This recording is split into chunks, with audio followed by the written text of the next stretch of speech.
오늘은 두 사람의 예배라는 제목으로 하나님 말씀 전하도록 하겠습니다.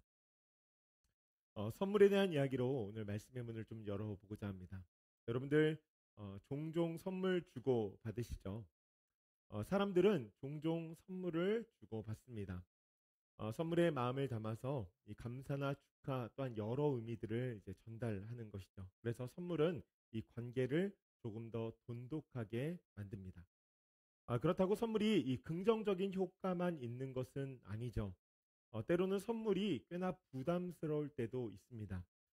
여러 케이스가 있겠지만 이 관계에 비례해서 너무 과한 선물을 받으면 조금 부담스럽습니다. 때로는 이 선물을 통하여서 무엇인가 요청되어질 것이라는 생각이 들 때 부담스럽습니다. 그건 뇌물이거든요. 또 이런 케이스도 있는 것 같아요. 예의와 상식에 어긋나는 이 정성이 보이지 않는 선물을 받으면 조금 부담스럽습니다. 저는 오늘 본문의 말씀을 보면서 그런 생각이 들었어요. 하나님께서 부담스러워하는 예배가 있지 않으실까? 하나님은 우리를 사랑하십니다. 그렇기 때문에 어떻게든지 이 성도들의 예배를 받길 원하시고 그 사람과의 관계를 돈독하게 하길 원하시고 예배 가운데 치유와 회복의 역사를 그에게 베풀기를 원하십니다. 그런데 예배에 나온 그 성도가 드리는 예배를 받기가 부담스러우신 거죠. 성경을 보면 그런 이야기가 종종 있습니다. 누가복음에 기록된 성전에서 기도하는 두 사람에 대한 이야기를 들어보신 적이 있으실 것입니다. 두 사람이 성전에 기도하러 들어갔습니다. 두 사람 중에 한 사람은 바리새인으로서 자신을 의롭다고 생각한 사람이었어요. 그가 하나님 앞에 엎드려서 이런 기도를 합니다. 하나님, 저는 한 주간 동안 삶을 바르게 살았습니다. 남의 것을 빼앗지도 아니하였고 남에게 손가락질 받는 일도 하지 않았습니다. 다른 여자도 탐하지 않았습니다. 무엇보다 내 옆에서 기도하는 저 사람보다 훨씬 더 깨끗한 삶을 제가 살았습니다. 뿐만 아닙니다. 주님, 제가 일주일에 2번은 금식을 했고 이 모든 것에 11조를 주님 앞에 드렸습니다. 하나님, 제가 이 땅 가운데서 무엇을 더 주님께 할 수 있겠습니까? 이 기도가 자화자찬으로 가득한 것입니다. 여러분, 사실 이 기도의 내용을 잔잔히 뜯어보면 그의 삶이 그렇게 자화자찬할 일인가 싶은 생각이 들어요. 왜냐하면 인간으로서 할 도리를 했고 신앙인으로서 해야 할 일을 했기 때문입니다. 제가 한번 상담 중에 이 선이 무엇인가에 대한 이야기를 들은 적이 있습니다. 그분이 선을 이렇게 정의하셨어요. 다른 사람들에게 피해 주지 않고 사는 것이다. 그것이 선한 삶이라는 거예요. 그래서 저는 그 이야기를 들으면서 이런 질문을 했습니다. 어떻게 그게 선이 될 수 있는가? 물론 속으로 했어요. 삶을 살아가면서 다른 사람들에게 피해 주지 않는 것이 여러분 너무나 당연한 것 아닙니까? 어떻게 그것이 정상적인 삶이 선으로 추앙받을 수 있냐라고 하는 것이죠. 아마 그분이 이렇게 생각한 이유는 다른 사람들에게 피해를 주며 사는 사람들이 많다고 생각하기 때문일 것입니다. 뉴스를 보면 그런 사람들의 이야기로 가득 차 있거든요. 하지만 여러분, 우리의 실생활을 가만히 보십시오. 그런 분들이 그렇게 많지 않습니다. 첫 번째 이유는 여러분들이 그분과의 관계를 모두 다 단절했기 때문이기도 하고요. 실제로 우리의 사회 가운데 소수의 사람들이 피해를 주며 삶을 살아간다는 것입니다. 대부분의 사람들은 우리들처럼 다른 이들에게 피해 주지 않기를 원하고 묵묵하게 자신의 역할을 감당하며 살아간다고 하는 것입니다. 그런 정상적인 삶을 사는 사람들이 여러분 이런 나눔을 교회에 와서 한다고 한번 생각해 보십시오. 드림 모임 때 이런 이야기가 나오는 거예요. 저 오늘 교회 올 때요. 신호 위반 한 번도 안 하고 교회 왔어요. 저는 지난주에요. 다른 사람들 한 번도 괴롭히지 않았어요. 제가 어제 손님을 모시고 어느 식당에 갔는데 너무 맛있었어요. 그래서 제가 돈을 다 지불하고 나왔습니다. 여러분, 이거 너무나 정상적인 이야기 아닙니까? 아마 그런 이야기를 트리 모임 가운데서 들으시면 부담스러우실 것 같아요. 그분이 좋은 분인 것 같아서 교제하고 싶었는데 의문이 생기는 거죠. 저분이 도대체 어떤 분일까? 바라는 게 뭘까? 인정받고 싶은 건가? 갑자기 부담스러운 거죠. 여러분, 하나님 앞에선 바리새인의 기도가 그렇지 않았을까요? 하나님께서 받으시기 부담스러운 거예요. 그에 반해 그 옆에 있던 사람은 이런 기도를 합니다. 한 주간 제가 하나님 앞에서 삶을 살아봤더니 잘한 일이 별로 없는 것 같습니다. 하나님께서 그 은혜를 저에게 그렇게 해주셨는데 그 은혜를 너무나 많이 까먹고 살았습니다. 그럼에도 불구하고 제가 이 자리에 다시 나온 이유는 하나님 그 은혜를 간구하기 위해서 나왔습니다. 그러니 하나님 은혜를 주십시오. 사실 이 사람이 얼마나 큰 잘못을 했는지 성경은 기록하고 있지 않습니다. 우리도 잘 몰라요.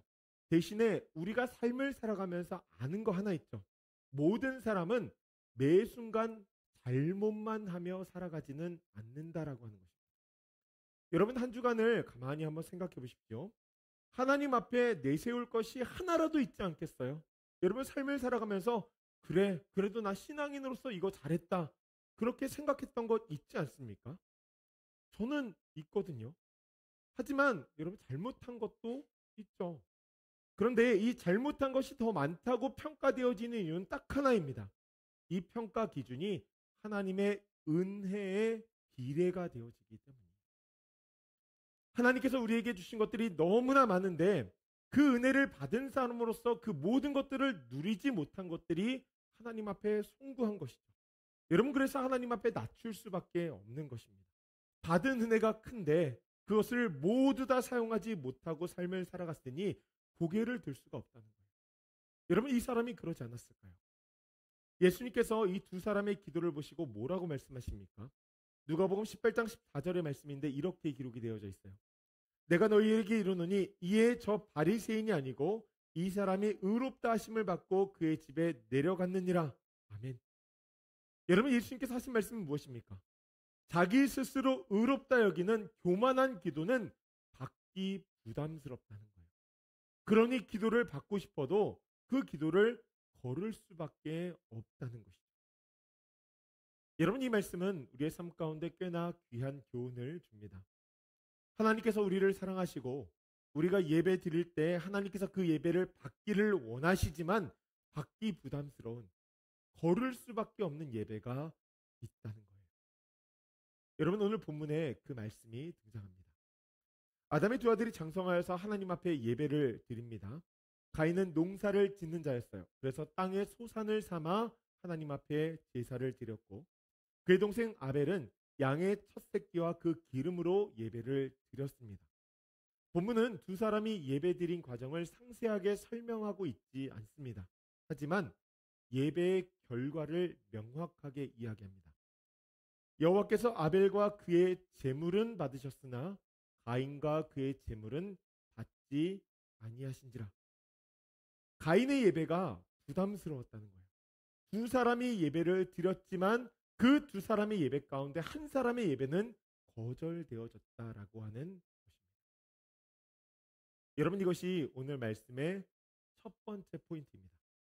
하나님은 모든 자의 예배를 받길 원하시지만 모두는 받지 않으십니다. 하나님은 모든 자의 예배를 받길 원하시지만 모두는 받지 않으신다는 거예요. 저는 이 말씀을 처음 접했을 때 조금 충격적이었어요. 받지 않으시는 예배도 있구나. 그게 제 마음 가운데 굉장히 충격적이었습니다. 여러분 성경을 처음 읽으면 이 창세기 3장에서 꽤나 비극적인 일이 벌어지지 않습니까?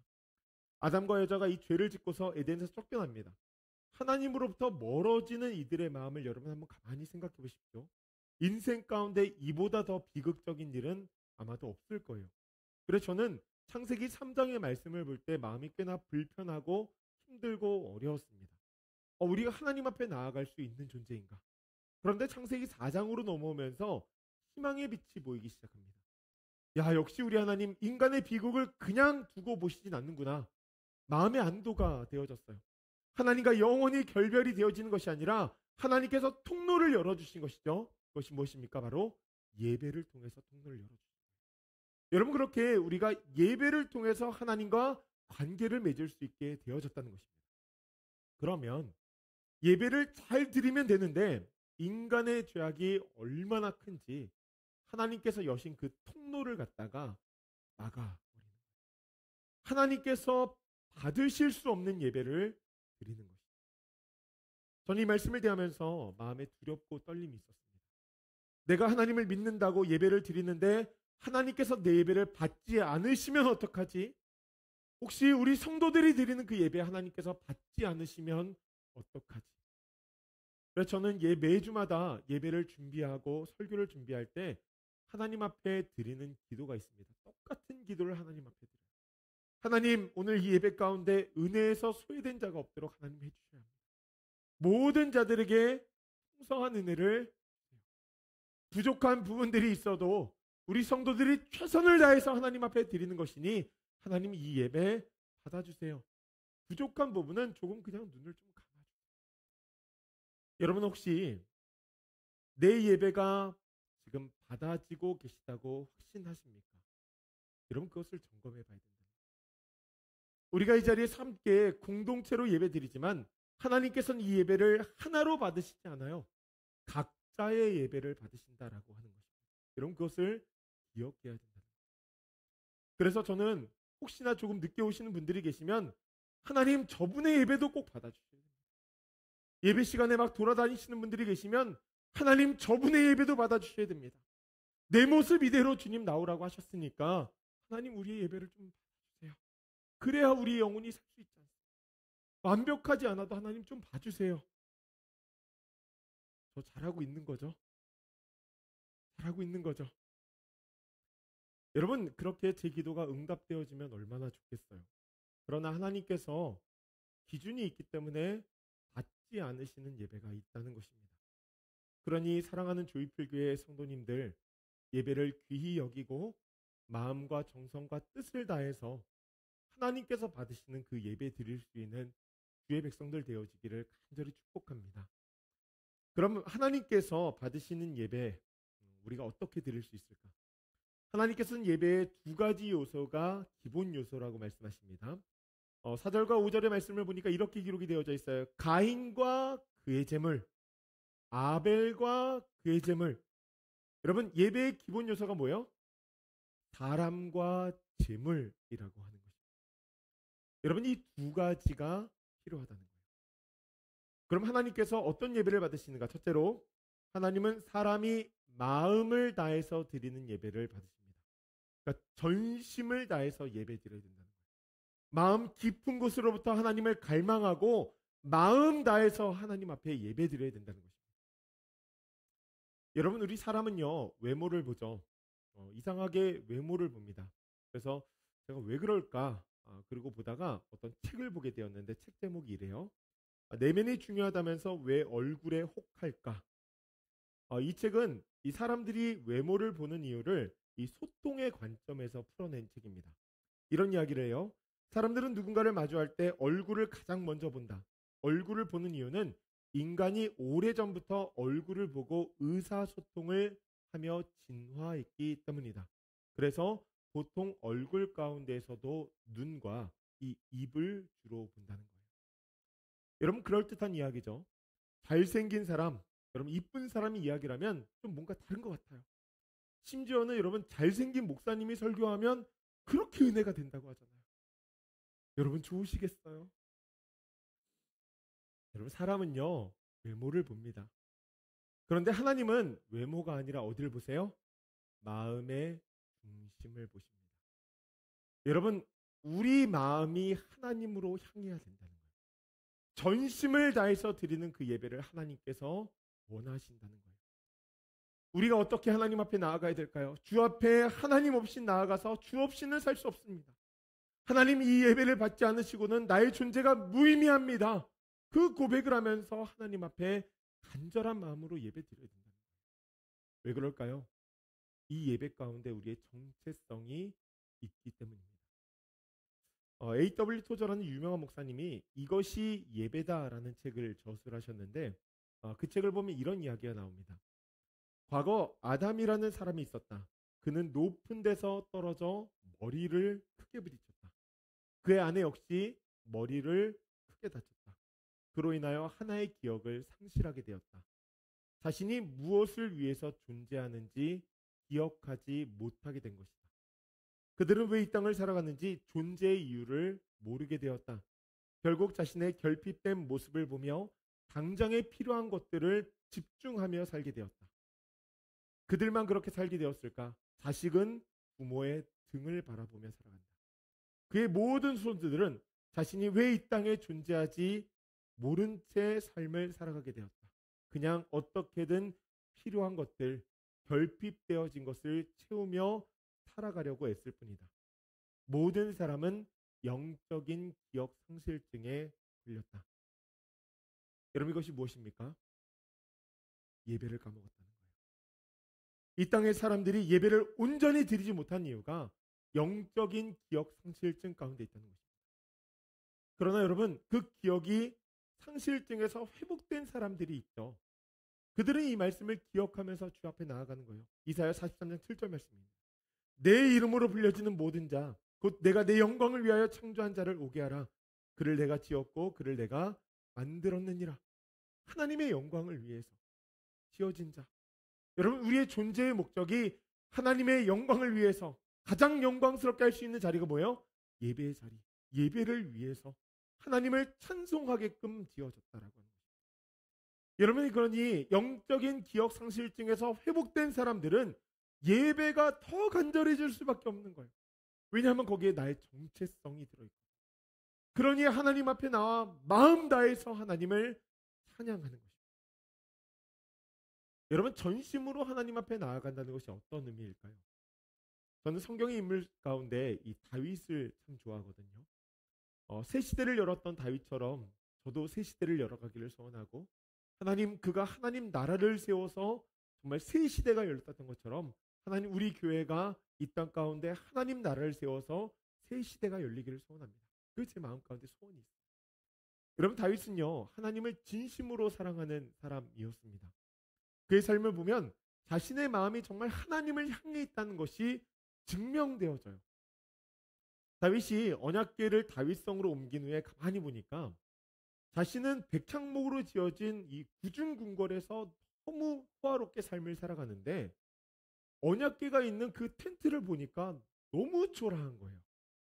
그래서 어떻게 하면 좋을까라는 생각을 하다가 고민 중에 하나님께서 거하실 수 있는 멋진 성전을 지어야 되겠다라는 그 마음을 가지게 됩니다. 그리고 결단했어요. 성전을 지어야 되겠다. 여러분 마음에 얼마나 기대가 되었겠어요. 그런데 하나님께서 그런 다윗에게 이렇게 말씀하십니다. 너가 건축할 수 없다. 내가 거할 집을 너가 건축할 수 없다. 하지 말라는 거예요. 여러분 사실 다윗의 입장에서는 굉장히 서운한 이야기입니다. 그 이유가 어찌 되었든지 간에 거절되었잖아요. 하나님께서 내 마음을 모르시는 것 같고 하나님께서 거절하시니 여러분 그 마음 가운데 얼마나 감정이 상하고 상실감이 있겠어요. 아마도 이와 비슷하지 않을까 싶어요. 남부 지역은요, 이 미국의 남부 지역은 이 동부와 서부에 비해서 좀 발전이 늦은 편인 것 같습니다. 제가 알기로 한 15년 전쯤에 이 애틀랜타 붐이 한참 불었던 적이 있어요. 애틀랜타가 살기가 좋다는 거죠. 그런데 당시에 이런 소문도 있었습니다. 애틀랜타 가면 사기꾼들이 많으니까 조심해라. 이 동부하고 서부에서 망한 분들이 애틀랜타로 많이 모였다는 거예요. 그래서 거기에 도망가 있다는 거예요. 여러분 인생 가운데에서 바닥을 쳤다는 것은요. 참 가슴이 아픈 일이지만 또 한편으로는 받을 은혜가 많다는 것을 의미합니다. 여러분 그렇기 때문에 혹시나 내 인생 가운데 지금 바닥에 있다면 여러분 하나님께서 은혜 주실 것이니 힘내세요. 여러분 혹시나 여러분 주변 가운데 바닥을 치고 있는 사람이 있다면 제 설교를 여러분 그들에게 좀 전해주세요. 그러면 아마도 그분들이 힘을 낼 것입니다. 그렇게 한 성도님이 이제 애틀랜타에 망해서 가게 되었습니다. 근데 거기서 사업을 이제 시작했는데 하나님께서 은혜를 주신 거죠. 사업이 되는데요. 너무 잘 되는 거예요. 상상치도 못할 만큼 사업이 되기 시작한 것입니다. 더욱이 막 사람과 사람이 연결되어지고 그 사람들을 통하여서 사업이 이제 조금 더 번창해 나가는데 손을 대는 족족 대박이 터져 나가는 거예요. 저는 이런 상황을 겪어보지 못해서 이제 잘 모르겠는데 이런 상황이 계속 터지면 불안해진다고 합니다. 이 성공이 불안을 만든대요. 그래서 어떤 분들은 그 불안을 해소하기 위해서 교회에 나가신다 그러더라고요. 그래서 제가 그 이야기를 들으면서 우리 교회도 그런 분들이 오셨으면 좋겠다라는 생각이 들었습니다. 근데 하루는 여러분 이분이 가만히 돌아보니까 하나님께서 베푸신 은혜가 너무 큰 거예요. 그래서 하나님을 좀 어떻게 섬길 수 있을까라는 기도를 하다가 자신이 다니는 교회에 건물이 없다는 것을 인식하게 된 것입니다. 그래서 교회를 건축해야 되겠다는 결단을 마음에 한 거예요. 하는 목사님을 찾아가서 목사님, 제가 기도하는 중에 성전을 건축하면 좋겠다는 마음이 들었습니다. 그러니 목사님 어디로 갈지 한번 기도해 보시고 알려주세요. 저도 그런 얘기 듣고 싶어요, 여러분. 여러분 대박 나기를 주님의 이름으로 축복합니다. 네. 그런데 이 목사님은 저랑 좀 다르셨던 분이었던 것 같아요. 기도하고서 이 성도님을 이제 부른 거죠. 성도님께서 성전을 건축하고 싶다는 그 마음을 가진 것 너무 귀합니다. 그러나 우리 교회는 아직 성전을 건축할 때가 아닌 것 같습니다. 그랬더니 이 성도님이 이런 답을 하세요. 목사님 돈 때문이라면 걱정하지 마십시오. 제가 다 할 겁니다. 그랬더니 목사님께서 정중하게 거절하시면서 이렇게 말씀하시는 거예요. 그게 문제입니다. 성전은 하나님께서 말씀하실 때 모든 성도들이 마음을 모아서 함께 건축해야 합니다. 그러니 그것을 하나님께서 기뻐하실 것이니 성도님의 말씀이 너무나 감사하지만 성도님 홀로는 절대로 성전을 건축할 수 없습니다. 여러분, 이 이야기를 들은 성도님의 마음이 어떠셨을까요? 나는 최선을 다해서 섬기고 싶었는데 거절되었으니까 아마도 굉장히 마음이 상했겠죠. 아마 그러면 이 교회만 교회냐? 아니 성전을 짓겠다고 하는데 아마 그런 교회를 찾아서 떠나갈 수도 있겠죠. 그런데 이분이 다윗 같은 분이었던 거예요. 다윗이 하나님께서 거절하셨어도 솔로몬이 성전을 지을 수 있도록 차곡차곡 그 준비를 하나씩 하지 않습니까? 자, 그렇게 자신이 준비했던 그 금액을 건축헌금으로 차곡차곡 하기 시작한 거예요. 그럼 무엇일까요? 하나님을 향한 마음인 거예요. 그 마음이 여러분 하나님을 향해 있었다. 전 다윗의 마음을 보면서 신명기 6장 5절의 말씀이 떠올랐습니다. 무슨 말씀입니까? 너는 마음을 다하고 뜻을 다하고 힘을 다하여 내 하나님 여호와를 사랑하라. 여러분, 마음이 간다는 게 뭐예요? 사랑한다는 거예요. 사랑하는 하나님께 좋은 것을 드리고 싶고 힘써서 예배하고 싶은 것이죠. 여러분, 그러니 그 예배는 하나님께서 받으실 수밖에 없는 것이죠. 가인과 아벨의 예배의 차이점이 여러분 여기 있어요. 하나님께서 가인과 그의 제사라고 했을 때 가장 먼저 보신 건 뭐예요? 가인의 마음이었다는 것이죠. 가인의 마음이 어땠을까요? 이사야 시대의 사람들이 그 모습을 아주 명확하게 나타내는데 29장 13절 말씀 보니까 이렇게 기록이 되어져 있습니다. 주께서 이르시되 이 백성이 입으로는 나를 가까이하며 입술로는 나를 공경하나 그들의 마음은 내게서 멀리 떠났나니 그들이 나를 경외함은 사람의 계명으로 가르침을 받았을 뿐이라. 아멘. 입술로는 하나님을 사랑한다고 고백하고 공경하지만 뭐요? 마음이 떠났다는 거예요. 하나님에 대해서 배웠어요. 말씀을 배웠어요. 그런데 그것을 무엇으로 배웠어요? 사람의 계명으로 배웠어요. 하나의 문화로, 하나의 형식으로 배웠어요. 그러니 주일에 그냥 습관적으로 예배 드리는 거예요. 무의식적으로 어린 시절부터 예배를 드렸으니 한 20, 30년 예배 드렸으니까 그냥 주일이면 교회 가는 게 당연한 거예요. 여러분 속에 그런 마음이 있을 수도 있겠죠. 주일에 예배 안 드리면은 하나님께서 벌 주실 수도 있으니까. 예배 안 드리면 마음이 불편하고 찝찝하니까 부적처럼 예배를 드리는 거예요. 여러분 무엇입니까? 예배가 자기 만족이 되어요. 누구에게 드리기 위해서 예배를 드리는 것이 아니라 내 마음의 평안을 위해서 예배를 드린다. 여러분 이렇게 된 이유는 딱 하나입니다. 사람의 계명으로 되었기 때문이에요. 그러니 입술로는 공경하지만 사람으로는 그냥 좋은 사람인 것 같지만 마음이 없는 거예요. 여러분 생각해 보십시오. 마음이 없으니 그 예배에 무엇이 준비가 되어지겠으며 또한 무엇이 영향력이 있겠습니까? 성령의 감동이 일어날 수가 없는 거죠. 그냥 하나의 종교인으로 스스로 크리스천이라 칭하며 사는 거죠. 자기 만족 가운데 사는 거죠. 여러분 그 예배를 점검해 봐야 됩니다. 하나님께서 원하시는 예배는요. 마음 다해 드리는 예배랍니다.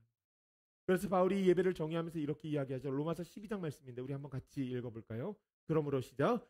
그러므로 형제들아 내가 하나님의 모든 자비하심으로 너희를 권하노니 너희 몸을 하나님이 기뻐하시는 거룩한 산 제물로 드리라. 이는 너희가 드릴 영적 예배니라. 아멘. 우리 자신이 하나님 앞에 제물로 드려져요. 제물이 활활 태워지듯 우리 예배 가운데에서 우리의 죄된 나아가 완전히 산산조각 나야 된다는 것입니다. 하나님의 형상을 입은 새로운 피조물이 되어야 된다. 하나님께서 가인의 예배를 안 받으시고 아벨의 예배만을 받으신 이유가 여기 있어요. 마음이 없는 껍데기 같은 선물 같은 그 예배 받으실 수가 없다는 거예요. 부담스럽다. 여러분, 우리가 진심으로 하나님 앞에 예배할 수 있는 주의 백성들 되어지기를 주님의 이름으로 축복합니다. 둘째로는 하나님은 온전한 제물로 드리는 예배를 받으십니다. 하나님께서 왜 예배의 구성 요소 가운데 사람과 제물을 따로 구분하셨을까요? 그것은 이 예배의 핵심이 속죄에 있기 때문입니다. 여러분, 그래서 이 예배는요, 제물이 드려짐으로써 완성이 되어지는 거예요. 우리는 이것을 하나님께서 주신 제사의 방법 가운데서 알 수 있는데요.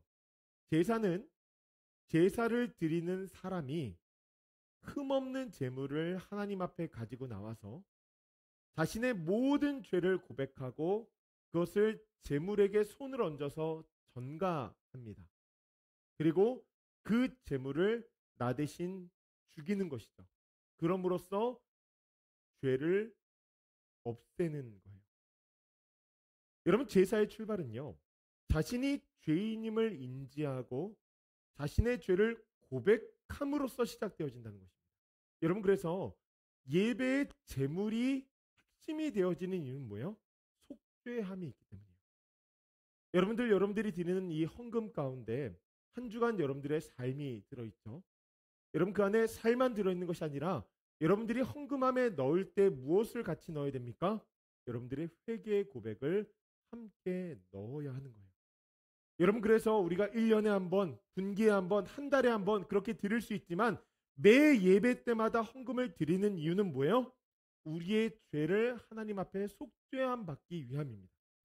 물론 여러분, 헌금에는요 훨씬 더 많은 의미가 들어가 있습니다. 중요한 것은 사람들이 이것을 불편해한다는 거예요. 죄인이 되고 싶지 않고. 아니, 때로는 내 죄가 무엇인지 몰라요. 그냥 인간의 계명으로서 가르침을 받았거든요. 그러니 제사를 드리지만 이 제물 안에 회개가 없는 것이죠. 하나님께서 그런 자들을 향해서 뭐라고 말씀하십니까? 헛된 제물은 다시 가져오지 말라.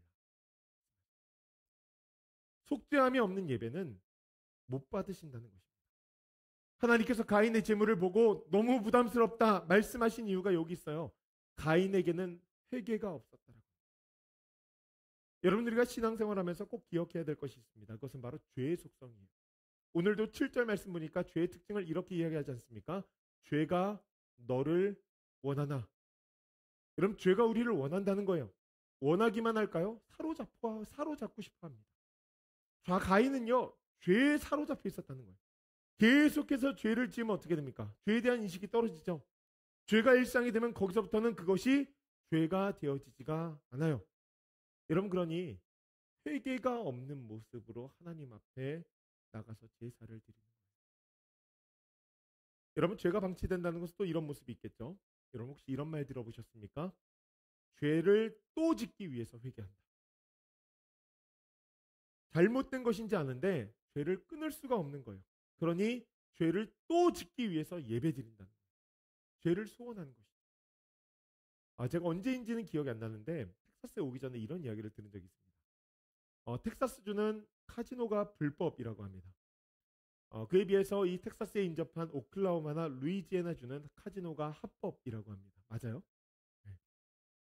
텍사스는 땅의 절반이 석유로 덮여 있죠. 그래서 미국 52개 주 가운데 1, 2위를 다투는 부유한 주입니다. 텍사스에서 예전에 이 건축을 위해서 기반 공사를 하다가 이 석유가 나오는 일이 많았다고 합니다. 그래서 석유를 나오면은 건축을 중단하고 이런 얘기를 했다고요. 재수 없다. 재수가 없으면 석유가 나온다. 여러분, 그게 뭐예요? 다 돈이잖아요. 그러니까 그만큼 부유한 주라는 거죠. 문제는요, 텍사스가 굉장히 보링하다는 거예요. 갈 곳이 없고 할 일이 없다는 거예요. 그래서 돈을 번 사람들이 주말만 되면은 도박을 하기 위해서 2시간씩, 4시간씩 차를 타고 타주로 간다고 합니다. 심지어 크리스천들도 주일 일부 예배를 마치고 정말 총알같이 차를 몰고 타주에 가서 밤새도록 도박을 하고 놀다가 다음날 출근하는 사람들도 많다고 합니다. 중요한 것은 그들이 예배를 빼먹지 않는다. 여러분, 그들이 예배를 드리는 이유가 무엇일까요? 두 가지죠. 지난 주일을 시작하여서 도박하면서 세상의 쾌락을 즐겼던 죄를 회개하기 위함이고, 두 번째 뭐예요? 예배 마치고 다시 죄를 지으러 가기 위해서 예배를 드립니다. 여러분, 죄가 우리를 원하고 사로잡으려고 하는데 죄에 대한 대항이 없는 거예요. 심지어 죄를 마음 가운데서 소원하고 있으니 여러분, 그것이 예배가 드려지겠습니다. 가인의 예배가 그러지 않았어요. 속죄가 없는 거예요. 여러분, 그러나 아벨의 예배에는 속죄가 있었습니다. 하나님께서 아벨의 예배를 이렇게 평가하세요. 히브리서 11장 말씀입니다. 믿음으로 아벨은 가인보다 더 나은 제사를 하나님께 드림으로 의로운 자라 하시는 증거를 얻었으니 하나님이 그 예물에 대하여 증언하심이라. 그가 죽었으나 믿음으로써 지금도 말하느니라. 아멘. 여러분, 의로운 자라 증거를 받았다. 뭐요? 속죄함을 얻었다는 것이죠. 하나님께서 무엇을 통해서? 예물을 통해서. 여러분, 죄의 성향을 알면서도 수수방관하며 삶을 살아가는 것이 아니라 그것에 맞서 싸우면서 회개. 여러분, 그렇기 때문에 우리의 예배 가운데 찔림이 있어야 됩니다. 여러분, 찔림이 있으십니까? 회개하시기 바랍니다. 여러분, 그래서 예배는요, 죄와의 이별하는 종착역이 되어야 되지, 다음 정거장에서 다음으로 갈아탈 수 있는 정거장이 되어서는 안 된다라고 합니다. 아마도 이런 삶이 그런 삶이 아닐까 싶어요. 세상에 모든 것을 가진 한 남자가 어느 날 밖을 이렇게 내다보다가 저쪽 건물에서 샤워하는 한 여인을 발견하게 되었습니다. 순간 마음 가운데 불타는 정욕이 일어나게 되어진 것이죠. 그 여인에 대해서 알아보던 중에 그 여인이 자신의 회사 직원의 아내임을 알게 되었습니다. 그럼 그 자리에서 인식하고 멈췄어야 되는데 이 정욕에 완전히 사로잡혀 버린 거예요. 그래서 그는 자신이 가진 모든 것을 동원해서 그녀를 사로잡아 그녀와 함께 밤을 보내게 되었습니다. 그리고 얼마 후에 그녀에게서 연락이 왔어요. 임신했다는 것입니다. 그때서야 정신이 번쩍 든 거죠. 이거 어떡하지? 사회적인 지위도 있고 명예도 있고 어떻게든지 잘못을 덮어야 될 것 같은데 덮어지지가 않는 거예요. 그래서 결국 자신의 직원을 죽이기로 결심을 합니다. 그리고 아무도 모르게 은밀하게 자연스럽게 그를 죽였어요. 아무도 몰랐을 것이라고 생각했어요. 그러나 여러분, 세상에 완전 번제가 어디 있습니까? 하나님께서 그에게 말씀하시는 거예요. 우리가 잘 아는 다윗과 밧세바의 이야기입니다. 죄에 억눌린 나단이 다윗이 나단으로부터 책망을 받습니다. 그때 다윗이 모든 것을 던져주고 어떻게 합니까? 하나님 앞에 나아가서 죄를 뒤집어 쓰고 회개하기 시작. 여러분, 그렇게 지어진 시가 시편 51편의 말씀입니다. 오늘 이 시를 읽어드리면서 여러분들에게 말씀을 마무리하려고 합니다. 여러분, 들으시면서 하나님께서 바라시고 원하시는 예배가 무엇인지 여러분 마음 가운데 깊이 새기는 은혜가 있기를 소원합니다. 제가 한번 읽어드릴게요. 하나님이여, 주의 인자를 따라 내게 은혜를 베푸시며 주의 많은 긍휼을 따라 내 죄악을 지워주소서. 나의 죄악을 말갛게 씻으시며 나의 죄를 깨끗이 지하소서. 물은 나는 내 죄가를 아오니 내 죄가 항상 내 앞에 있나이다. 내가 주께만 범죄하여 주의 목전에 악을 행하였사오니 주께서 말씀하실 때 의로우시다 하고 주께서 심판하실 때 순전하시다 하리이다. 내가 죄악 중에서 출생하였으며 어머니가 죄 중에서 나를 잉태하였나이다. 보소서, 주께서는 중심이 진실함을 원하시오니 내게 지혜를 은밀히 가르치시리이다. 우슬초로 나를 정결하게 하소서. 내가 정하리이다. 나의 죄를 씻어주소서. 내가 눈보다 희리이다. 내게 즐겁고 깊은 소리를 들려주시사 주께서 꺾으신 뼈들도 즐거워하게 하소서. 주의 얼굴을 내 죄에서 돌이키시고 내 모든 죄악을 지워주소서. 하나님이여, 내 속에 정한 마음을 창조하시고 내 안에 정직한 영을 새롭게 하소서. 나를 주 앞에서 쫓아내지 마시며 주의 성령을 내게서 거두지 마소서. 주의 구원의 즐거움을 내게 회복시켜 주시고 자원하는 심령을 주사 나를 붙드소서. 그리하여 내가 범죄자에게 주의 도를 가르치리니 죄인들이 주께 돌아오리이다. 하나님이여, 나의 구원의 하나님이여, 피 흘린 죄에서 나를 건지소서. 내 혀가 주의 의를 높이 노래하리이다. 주여, 내 입술을 열어 내 입이 주를 찬송하며 전파하리이다. 주께서는 제사를 기뻐하지 아니하시나니 그렇지 아니하면 내가 드렸을 것이라. 주는 번제를 기뻐하지 아니하시나이다. 하나님께서 구하시는 제사는 상한 심령이라. 하나님이여, 상하고 통회하는 마음을 주께서 멸시하지 아니하시리이다. 주의 은택으로 시온에서 선을 행하시고 예루살렘 성을 쌓으소서. 그때 주께서 의로운 제사와 번제와 온전한 번제를 기뻐하시리니 그때 그들이 수소를 주의 제단에 드리리이다. 아멘. 여러분, 다윗이 이후에 같은 범죄를 저지르지 않았습니다. 온전한 회개가 있었다는 것이죠. 하나님께서 원하시는 예배가 무엇일까요? 그것은 바로 상한 심령의 예배입니다. 자신의 정체성을 예배에서 찾을 수 있음을 알고 간절함으로 하나님께서 알려주신 방법으로 마음 다해 드리는 예배. 난 우리의 삶 가운데 죄가 얼룩져 있다는 것을 알고 간절함으로 회개하며 드리는 예배. 여러분, 그 속죄의 제사를 하나님께서 원하시는 거예요. 저는 우리 조이풀교회 성도님들이 다른 것은 잘 모르겠어요. 하지만 하나님께서 받으시는 예배를 드릴 수 있는 주의 백성들 되어지기를 소원합니다. 제가 여러분들의 삶은 잘 모르지만 하나님께서 여러분들의 삶을 이거 하나만큼은 인정하시기를 간절히 소원해요. 저자는 예배자이다. 여러분, 그렇게 하나님과의 관계를 쌓으며 하나님께서 예배를 주시는 복을, 예배를 통해서 주시는 복을 얻으며 누리며 살아갈 수 있는 우리 성도들 되어지기를 주님의 이름으로 간절히 축복합니다.